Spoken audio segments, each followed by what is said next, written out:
Hello po no mga ka-uncles, magandang umaga sa ating lahat no. Ngayong araw na to, araw ng Biyernes. Petsa 31 ng January 2025 no. Sa ngayon nandito tayo sa may fish cage natin. Yung nilalagyan natin ng fingerlings. Ngayon guys, ang gagawin natin o mga ka-uncles no, ang gagawin natin ngayon ay magpapakain tayo sa kanila. Ayan, tingnan mo sila guys oh. Ayan. Akala mo walang laman oh, pero once na bibigyan natin sila ng pagkain, lalabas yan sila guys. Ngayon, bago tayo magpakain ay pukpukin muna natin itong parang pinakakawayan niya. Para alam nila, dahil nasasanay na sila na papakainin na sila sa ganitong oras no. Mag alas 10 na ng umaga no guys, araw ng Biyernes. Ito guys ha, pakainin natin sila ha. Lalabas yan sila ngayon. Itong papakain natin sa kanila, ito yung tinatawag na fry booster. Siguro after 1 week pwede na natin silang pakainin. Kahit fry mas, pwede na nga to. Fry mas no, fry mas pwede natin ipakain. Kaso lang bumili tayo kahapon, naubusan ng stock. Isa din yan sa mga ano natin guys no, yung minsan nauubusan sila ng stock na feeds. Kaya napilitan tayong bumili ng fry booster. Fry booster. Ito medyo maliit-liit to konti doon sa fry mas. Pakainin natin sila guys. Yan, lalabas sila guys oh, nakikita oh, lumalabas sila. Yan, ayun sila guys. Yan, kita nyo guys, kita nyo ano mga ka-uncle, kita nyo ba kumakain sila? Ito nasa mga 1 inch na no, 1 inch mahigit na to yung size nito guys. Siguro nasa mga size 14 o 16, ganon ang size nito.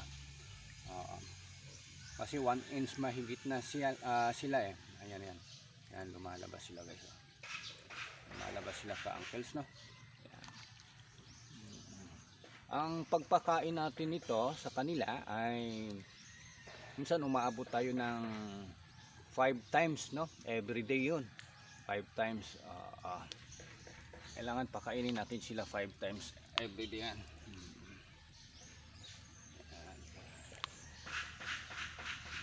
Ito yung fry booster, papakain sa kanila.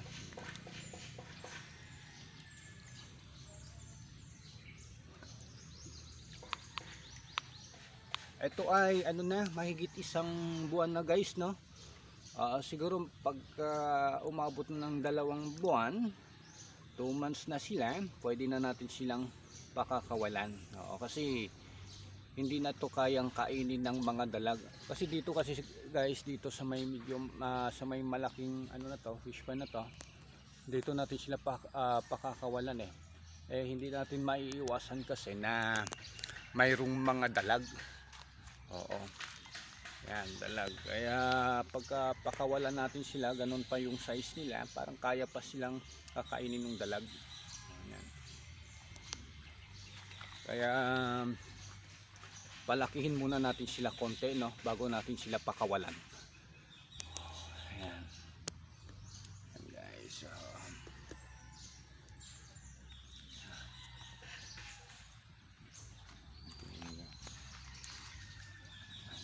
Pagka once nga nakikita natin guys no, o mga ka-uncle, di ba? Pagka hindi na sila gaanong kumakain, parang mahina na sila, wag na muna tayong maglalagay. Kasi pagka nag-overfeed din sila, merong tendency kasi na parang ano sila, hindi sila natutunawan. Kaya tamang-tama lang din na yung pagpapakain natin sa kanila, yung mauubos din nila. Kasi hindi naman din sila magugutom dahil 5 times a day naman tayo magpapakain sa kanila no. Ayan.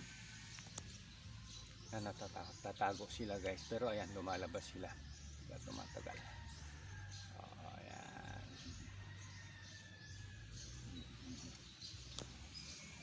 Okay, ayun lang guys muna, no, in-update ko lang kayo sa ginawa natin ngayon.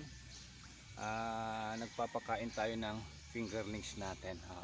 Yung doon naman sa kabila, yung isa na yon, tsaka yung malaki, tapos na natin napakain dito lang. Kasi ito kasi medyo distansya eh. Okay, maraming salamat and good luck ho sa ating lahat na. Bye bye mga ka-uncles.